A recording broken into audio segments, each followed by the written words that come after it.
વાતાવરણની સજીવો પર અસરો. વાતાવરણનું નિર્માણ. પૃથ્વી સૂર્યમાંથી છૂટી પડી છે તેવું મનાય છે. જ્યારે તેનો ઉદ્ભવ થયો ત્યારે તે અગનગોળા રૂપમાં હતી. આ ગરમ ગોળો ધીમે ધીમે ઠંડો પડવા લાગ્યો. ઠંડો પડતા તેમાં રહેલા તત્વો પ્રવાહી, ઘન અને વાયુ સ્વરૂપમાં રૂપાંતર પામવા લાગ્યા. જે તત્વોનું ઘન સ્વરૂપમાં રૂપાંતરણ થયું તેને આપણે મૃદાવરણ તરીકે ઓળખીએ છીએ. પ્રવાહી તત્વો જલાવરણ તરીકે ઓળખાયા અને વાયુ સ્વરૂપમાં રૂપાંતર પામ્યા તે વાતાવરણ તરીકે ઓળખાયા. વાતાવરણ. પૃથ્વીની ચારે બાજુ વીંટળાઈને આવેલા હવાના આવરણને વાતાવરણ કહે છે. પૃથ્વી સપાટીથી તે સેંકડો કિલોમીટરની ઊંચાઈ સુધી વિસ્તરેલું છે. એની ઉપરની સીમા કેટલી ઊંચાઈએ આવેલ છે તે સ્પષ્ટ કહેવું મુશ્કેલ છે. તેમ છતાં પૃથ્વીના ગુરુત્વાકર્ષણની અસર અવકાશમાં જ્યાં સુધી રહેલી છે ત્યાં વાતાવરણ પૂરું થયેલું માનવામાં આવે છે. પૃથ્વી સપાટીથી 32 કિલોમીટરની ઊંચાઈ સુધીના વાતાવરણના પડમાં 99% જેટલી હવા સમાયેલી છે. પૃથ્વી સપાટીથી જેમ જેમ ઊંચે જઈએ તેમ તેમ હવા પાતળી થતી જાય છે. વાતાવરણના વાયુઓ. વાતાવરણ વિના પૃથ્વી પરની જીવસૃષ્ટિનું અસ્તિત્વ અશક્ય છે. વાતાવરણ વાયુ, પ્રવાહી અને ઘન તત્વોનું બનેલું છે. તેમાં રહેલા ઓક્સિજન અને નાઇટ્રોજન વાયુઓ જીવસૃષ્ટિ માટે અગત્યના છે. વાતાવરણમાં ધુમ્મસ, ઝાકળ, વાદળ વગેરે વાતાવરણમાં રહેલા પાણીના સ્વરૂપો છે. પ્રવાહી તત્વોમાં મુખ્યત્વે બરફના કણો, જીવજંતુઓ વગેરે છે. વાતાવરણ પૃથ્વીને દિવસે ગરમી અને રાત્રે અતિશય ઠંડીથી બચાવે છે. વાતાવરણમાં રહેલા વાયુઓનું પ્રમાણ બાજુના કોષ્ટકમાં દર્શાવેલ છે. નાઇટ્રોજન આશરે 130 કિલોમીટર સુધી જોવા મળે છે, જ્યારે ઓક્સિજન આશરે 110 કિલોમીટર અને કાર્બન ડાયોક્સાઇડ આશરે 20 કિલોમીટર સુધી જોવા મળે છે. જ્યારે 130 કિલોમીટરની ઊંચાઈ પછીના વાતાવરણમાં હાઇડ્રોજન અને હિલિયમનું પ્રમાણ વધુ છે. વાતાવરણની સ્તર રચના. વાતાવરણને પૃથ્વીની સપાટીથી ઊંચાઈ તરફ જતા તાપમાન અને વાયુઓની સંરચનામાં થતા ફેરફારના આધારે અલગ અલગ આવરણ કે સ્તરોમાં વિભાજિત કરવામાં આવે છે. આ ફેરફારના આધારે તેના 4 પેટા આવરણો પાડવામાં આવે છે. પહેલો, ક્ષોભ આવરણ. બીજો, સમતાપ આવરણ. ત્રીજો, મધ્યાવરણ. ચોથો, ઉષ્માવરણ. પહેલો, ક્ષોભ આવરણ.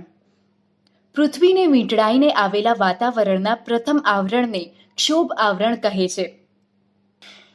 વિષુવવૃત્ત પર તે આશરે 16 કિલોમીટર, સમશીતોષ્ણ કટિબંધ પ્રદેશોમાં આશરે 12 કિલોમીટર અને ધ્રુવો પર આશરે 8 કિલોમીટર ઊંચાઈ સુધી ફેલાયેલું છે. ઋતુઓ મુજબ તેમાં ફેરફાર થાય છે. આ આવરણ જીવસૃષ્ટિ માટે ખૂબ જ મહત્વનું છે. વાતાવરણના તોફાનો, અવાજના તરંગો, હવાની સંરચના, વીજળી, વરસાદ, વાદળો વગેરે આ આવરણમાં અનુભવાય છે. આ આવરણમાં પ્રતિ 1 કિલોમીટરની ઊંચાઈએ આશરે 6.5 ડિગ્રી સેલ્સિયસના દરે તાપમાન ઘટે છે. જે ઊંચાઈએ પહોંચતા તાપમાન ઘટતું અટકી જાય છે તે સીમાને ક્ષોભ સીમા કહે છે. બીજો, સમતાપ આવરણ. ક્ષોભ સીમાથી ઉપરના આવરણને સમતાપ આવરણ કહે છે, જે ક્ષોભ સીમાથી આશરે 50 કિલોમીટર સુધીની ઊંચાઈ સુધી વિસ્તરેલું હોય છે. ઊંચાઈની સાથે આ આવરણમાં તાપમાન વધે છે. આ આવરણમાં ઋતુઓ, વાદળ, વરસાદ, ચક્રવાત વગેરે જોવા મળતા નથી. અહીં હવા સ્વચ્છ અને પાતળી છે, જેથી જેટ વિમાનો ઓછા અવરોધ અને ઝડપથી ઉડી શકે છે. આ આવરણમાં આશરે 15 થી 35 કિલોમીટરની ઊંચાઈએ ઓઝોન વાયુનું પ્રમાણ વધુ જોવા મળે છે, જે સૂર્યના અત્યંત ગરમ પારજાંબલી કિરણોનું શોષણ કરે છે. ત્રીજું, મધ્યાવરણ. સમતાપ આવરણની ઉપર આશરે 80 કિલોમીટરની ઊંચાઈ સુધીના વાતાવરણના ભાગને મધ્યાવરણ કહે છે. તેમાં ઊંચાઈ પર જતા તાપમાન ઘટતું જાય છે. ચોથું, ઉષ્માવરણ. મધ્યાવરણની ઉપર આ આવરણ આવેલું છે. 80 કિલોમીટરથી શરૂ કરી જ્યાં વાતાવરણ પૂરું થાય ત્યાં સુધી વિસ્તરેલું છે. અહીં હવા અતિશય પાતળી હોય છે. જેમ જેમ ઊંચાઈએ જઈએ તેમ તેમ તાપમાન વધતું જાય છે. આ આવરણને 2 પેટા વિભાગોમાં વહેંચવામાં આવ્યું છે: આયનાવરણ અને બાહ્યાવરણ. આયનાવરણમાંથી રેડિયો તરંગોનું પરાવર્તન થાય છે. ટીવી, રેડિયો પ્રસારણ, ઇન્ટરનેટનો લાભ આ આવરણને આભારી છે. આયનાવરણની ઉપરના આવરણને બાહ્યાવરણ કહે છે. હવામાન. હવામાન એટલે ટૂંકા સમયગાળાની વાતાવરણની સરેરાશ પરિસ્થિતિ. કોઈ પણ સ્થળ, પ્રદેશનું હવામાન તાપમાન, ભેજ, વરસાદ, હવાનું દબાણ, ધુમ્મસ કે વાદળોના આધારે નક્કી થાય છે. હવામાન સવાર, બપોર, સાંજ કે રાત્રિનું અલગ હોઈ શકે. હવામાન વાતાવરણની ટૂંકા ગાળાની પરિસ્થિતિ હોય તેમાં સમયાંતરે ફેરફાર થતો રહે છે. સવારે ઠંડી, બપોરે ગરમી અને સાંજે વરસાદ પડવો, આવું હવામાન શક્ય છે. હવામાનથી આપણું જીવન અને આપણી પ્રવૃત્તિઓ પ્રભાવિત થતી હોય. દેશનું હવામાન ખાતું હવામાનના સમાચાર અને હવામાનના નકશા રોજ બહાર પાડે છે. આબોહવા. સામાન્ય રીતે કોઈ પ્રદેશની 35 કે તેથી વધુ વર્ષોની સરેરાશ હવામાનની સ્થિતિ એટલે આબોહવા. આબોહવા સ્થાનિક પરિસ્થિતિને ધ્યાનમાં રાખીને નક્કી કરવામાં આવે છે. આબોહવા જે તે પ્રદેશની સજીવ સૃષ્ટિ, પ્રાણી સૃષ્ટિ અને માનવ જીવન તથા તેવી પ્રવૃત્તિઓને સીધી અસર કરે છે. તાપમાન. હવામાં રહેલ ગરમીની સપાટીને તાપમાન કહે છે. વાતાવરણના તાપમાનમાં દિવસ અને રાત્રિ દરમિયાન જ ફેરફાર અનુભવાય છે. તાપમાન ઋતુઓ પ્રમાણે પણ બદલાય છે. શિયાળા કરતાં ઉનાળામાં તાપમાન વધુ હોય છે. સૂર્યઘાતનું પ્રમાણ વિષુવવૃત્તથી ધ્રુવો તરફ ઘટે છે. આ કારણે ધ્રુવ પ્રદેશો બરફથી ઢંકાયેલા હોય છે. જો પૃથ્વી પર તાપમાન વધી જાય તો ખેતી પાકો ઉગી શકે નહીં. શહેરોમાં ગામડા કરતાં વધારે તાપમાન અનુભવાય છે. તેનું કારણ પાકી સડકો અને સિમેન્ટ પરથી બનેલી ઇમારતો હોય છે. વાતાવરણનું દબાણ. પૃથ્વીની આસપાસ હવાના સ્તરને વજન હોય છે. હવાના વિશાળ સ્તર તેના વજન પ્રમાણે પૃથ્વી સપાટી પર દબાણ કરે છે. તેને વાતાવરણનું દબાણ કહે છે. સમુદ્ર સપાટી પર વાતાવરણનું દબાણ સૌથી વધારે હોય છે. પૃથ્વી સપાટીથી ઊંચાઈ તરફ જતા વાતાવરણમાં દબાણ ઘટે છે. વધારે તાપમાનવાળા પ્રદેશમાં વાયુઓ ગરમ થઈને ઉપર તરફ ગતિ કરે છે અને હલકું દબાણ રચાય છે. હલકું દબાણ વાદળછાયા અને ભેજયુક્ત ઋતુ સાથે જોડાયેલ છે. ઓછા તાપમાનવાળા પ્રદેશોમાં વાતાવરણ ઠંડુ હોય છે, માટે ત્યાં ભારે દબાણ હોય છે. પવનો.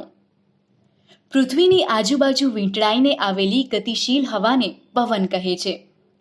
સામાન્ય રીતે પૃથ્વી પર નિર્માણ થતા હવાના હલકા ભારે દબાણો છે. તેના મુખ્ય 3 પ્રકારો છે. પહેલો, કાયમી પવન. બીજો, મોસમી પવન. ત્રીજો, દૈનિક અથવા સ્થાનિક પવનો. પહેલો, કાયમી પવનો. પૃથ્વીની સપાટી ઉપર કેટલાક ભાગમાં બારેમાસ નિશ્ચિત દિશામાંથી પવનો વાય છે, જેને કાયમી પવનો કહે છે. કાયમી પવનોમાં વ્યાપારી પવનો, પશ્ચિમિયા પવનો અને ધ્રુવીય પવનોનો સમાવેશ થાય છે. બીજો, મોસમી પવનો. પૃથ્વીની સપાટી ઉપર કેટલાક પવનો ઋતુ પ્રમાણે વાય છે અને તેની દિશા ઋતુ પ્રમાણે બદલાય છે. તેને મોસમી પવનો કહે છે. ભારત, મ્યાનમાર, બાંગ્લાદેશ વગેરે દેશોમાં આ પ્રકારના પવનો વાતા હોવાથી આ દેશોને મોસમી પવનોના દેશ કહેવાય છે.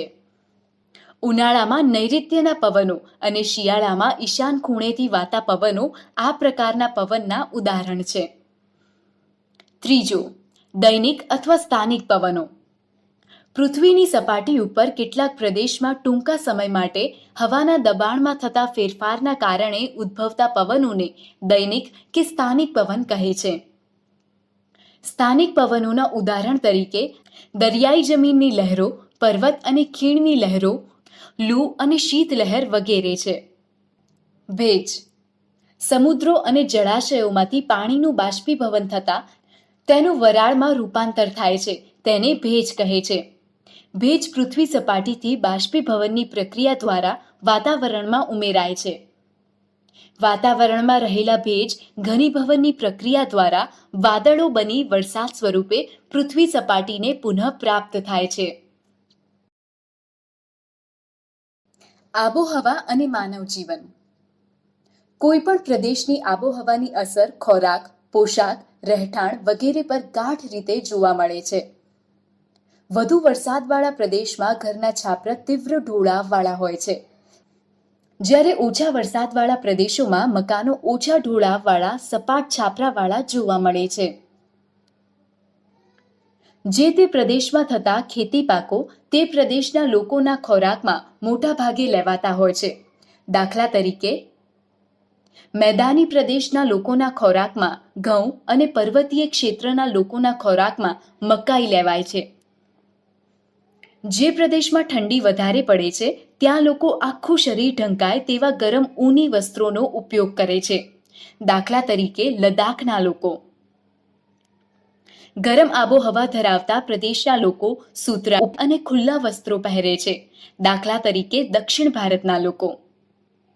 ગરમ રણ પ્રદેશના લોકો સતત ઉડતી રેતીથી બચવા માટે માથે રૂમાલ કે કપડું વીંટાળે છે. દાખલા તરીકે, અરબસ્તાનના લોકો. ગરમ અને ભેજવાળી આબોહવાવાળા ક્ષેત્રોમાં માનવ સ્વભાવ આળસુ, જ્યારે સમશીતોષ્ણ કટિબંધના પ્રદેશોમાં આબોહવા ખુશનુમા હોવાથી લોકોની કાર્યક્ષમતા વધુ હોય છે. મોસમી આબોહવાના પ્રદેશોમાં વર્ષા ઋતુ સિવાયના સમયમાં વિવિધ સામાજિક પ્રસંગોની ઉજવણીનું પ્રમાણ વિશેષ જોવા મળે છે. કુદરતી વનસ્પતિ અને પ્રાણીઓ સૃષ્ટિ. કુદરતી વનસ્પતિની વૃદ્ધિનો આધાર જમીન, તાપમાન અને ભેજ પર રહેલ છે. આ ઉપરાંત ઢોળાવ અને માટીની ઊંડાઈ અથવા માટીના થરની જાડાઈ પર પણ કુદરતી વનસ્પતિની વૃદ્ધિને અસર કરે છે. આ ઘટકોમાં રહેલ વિભિન્નતાના કારણે જે તે પ્રદેશની કુદરતી વનસ્પતિ ગીચ અને પ્રકારમાં ફેરફાર જોવા મળે છે. કુદરતી વનસ્પતિનું મુખ્ય 3 વિભાગમાં વર્ગીકરણ કરવામાં આવે છે. પહેલું, જંગલ. વનસ્પતિ અનુકૂળ તાપમાન અને વરસાદવાળા પ્રદેશમાં ઉગે છે. તાપમાન અને વરસાદના આધારે ગીચ કે છૂટાછવાયા જંગલ જોવા મળે છે. બીજું, ઘાસના મેદાન. આ મધ્યમ વરસાદવાળા ક્ષેત્રમાં આવેલા છે. ત્રીજું, કાંટાળી વનસ્પતિ અને જાડી ઝાંખરા. શુષ્ક અને ઓછા વરસાદવાળા પ્રદેશમાં આ વનસ્પતિ જોવા મળે છે. કુદરતી વનસ્પતિઓના પ્રકારમાં ફેરફારનું મુખ્ય કારણ આબોહવામાં ફેરફાર છે. વિશ્વની કુદરતી વનસ્પતિઓ અને તેમાં જોવા મળતા મુખ્ય પ્રાણીઓ વિશે જાણીએ. પહેલો, ઉષ્ણકટિબંધીય બારેમાસ લીલા જંગલો. આ જંગલોને ઉષ્ણકટિબંધીય વરસાદી જંગલો પણ કહે છે. આ ઘટાદાર જંગલો વિષુવવૃત્ત અને ઉષ્ણકટિબંધમાં જોવા મળે છે. આ પ્રદેશની આબોહવા ગરમ અને આખું વર્ષ ભારે વરસાદના કારણે ભેજવાળી છે. આ પ્રદેશની વનસ્પતિના પાંદડા એકસાથે ન ખરતા હોય તે બારેમાસ લીલા રહેતા હોય તેને બારેમાસ લીલા જંગલો કહે છે. આ જંગલમાં રોઝવુડ, અબનુસ, મોગની વગેરે જોવા મળે છે. ભારતમાં અંદમાન અને નિકોબાર દ્વીપ સમૂહોમાં આ પ્રકારના જંગલો જોવા મળે છે. બીજું, ઉષ્ણકટિબંધીય ખરાઉ જંગલો. ઉષ્ણકટિબંધીય ખરાઉ જંગલોને પાનખર જંગલો પણ કહે છે. આ પ્રદેશમાં આબોહવા ગરમ અને વરસાદની માત્રા ઓછી હોય છે. ઉનાળાની ઋતુમાં 6 થી 8 અઠવાડિયા દરમિયાન વનસ્પતિના પાંદડા ખરી પડે છે, માટે તેને પાનખર કે ખરાઉ જંગલો તરીકે ઓળખાય છે. આ જંગલમાં કઠણ અને ઇમારતી લાકડું આપતી વનસ્પતિઓ જેવી કે સાગ, સાલ, લીમડો, સીસમ વગેરે થાય છે. આ જંગલો ભારતના ઉચ્ચ પ્રદેશ, ડુંગરાળ પ્રદેશ, ઉત્તર ઓસ્ટ્રેલિયા અને મધ્ય અમેરિકાના મોટા ભાગમાં આ પ્રકારની વનસ્પતિઓ જોવા મળે છે.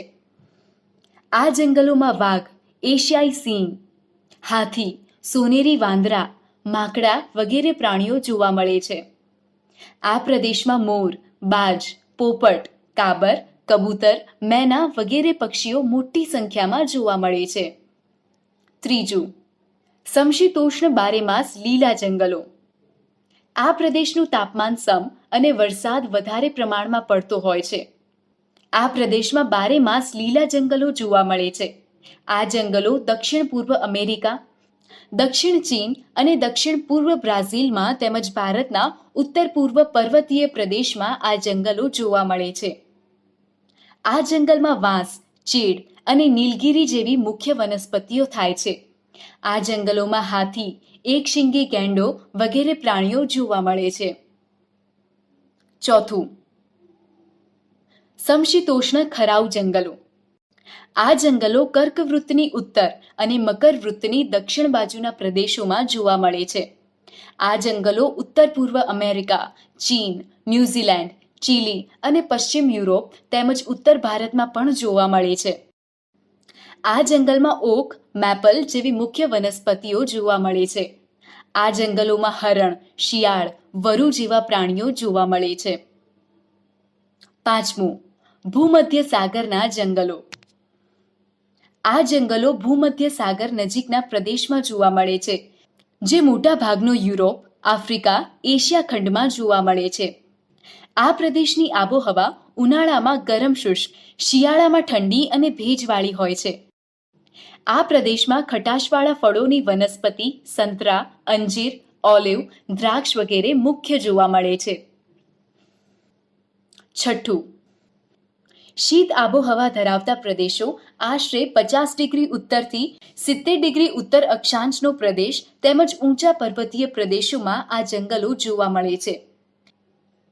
આ જંગલોની વનસ્પતિનો આકાર શંકુ જેવો હોય છે. આ જંગલોમાં ચીડ, દેવદાર, ફર વગેરે મુખ્ય વનસ્પતિઓ છે. આ વનસ્પતિઓનું લાકડું નરમ અને પોચું હોય છે. તે કાગળ, દિવાસળી કે પેકિંગ માટે વધારે ઉપયોગી છે. આ પ્રદેશમાં વાંદરા, ધ્રુવીય રીંછ, કસ્તુરી મૃગ, યાક વગેરે જોવા મળે છે. ઘાસના મેદાનો. પહેલું, ઉષ્ણકટિબંધીય ઘાસના મેદાનો. આ પ્રદેશની આબોહવા ગરમ છે. અહીં વરસાદ મધ્યમથી ઓછો પડે છે. અહીં ઘાસ 3 થી 4 મીટર જેટલું ઊંચું ઘાસ થાય છે. આફ્રિકામાં આવેલ સવાનાનું ઘાસનું મેદાન વિશ્વભરમાં પ્રખ્યાત છે. આ પ્રદેશમાં સિંહ, ચિત્તા, હાથી, ઝીબ્રા, જિરાફ, હરણ મુખ્ય પ્રાણીઓ જોવા મળે છે. બીજું, સમશીતોષ્ણ ઘાસના મેદાનો. સમ આબોહવા ધરાવતા ખંડોના મધ્યમાં આવેલ પ્રદેશમાં ટૂંકો અને પૌષ્ટિક ઘાસ થાય છે. આ પ્રદેશમાં જંગલી ભેંસ, બાયસન અને કાળિયાર જેવા પ્રાણીઓ જોવા મળે છે. ગુજરાતમાં ભાવનગરના વેળાવદર અને કચ્છના બન્ની વિસ્તારમાં આ પ્રકારનું ઘાસ થાય છે. કાંટાળી વનસ્પતિ અને જાડી ઝાંખરા. રણ પ્રદેશની આબોહવા ગરમ અને શુષ્ક હોય છે. આ પ્રદેશમાં વનસ્પતિ ઓછી જોવા મળે છે. આબોહવા સાથે અનુકૂલન સાધવા માટે વનસ્પતિ કાંટાળી હોય છે. આ વિસ્તારમાં બોરડી, થોર, બાવળ, ખીજડી વગેરે વનસ્પતિ જોવા મળે છે. આ પ્રદેશમાં ઊંટ, શિયાળ, જરખ જેવા પ્રાણીઓ જોવા મળે છે. કચ્છના નાના રણમાં જોવા મળતું ઘુડખર પ્રાણી વિશ્વમાં અજોડ છે. આ ઉપરાંત મોટા રણમાં કાદવ કીચડવાળા વિસ્તારમાં સુરખા પક્ષીઓ જોવા મળે છે. અહીં યાયાવર પક્ષીઓ પણ આવે છે. આ પ્રદેશમાં સાપ અને વીંછી પણ જોવા મળે છે. આ ઉપરાંત પર્વતની ઊંચાઈવાળા પ્રદેશમાં ઠંડી અને શુષ્ક આબોહવાવાળા પ્રદેશમાં જાડી ઝાંખરા અને ટૂંકો ઘાસ થાય છે. હિમાલય અને લદ્દાખમાં આવી વનસ્પતિઓ જોવા મળે છે. અહીં હિમદીપડા, ચિત્તા, પાંડા વગેરે પ્રાણીઓ જોવા મળે છે. કાશ્મીરમાં પશ્ચિમની બકરી જોવા મળે છે.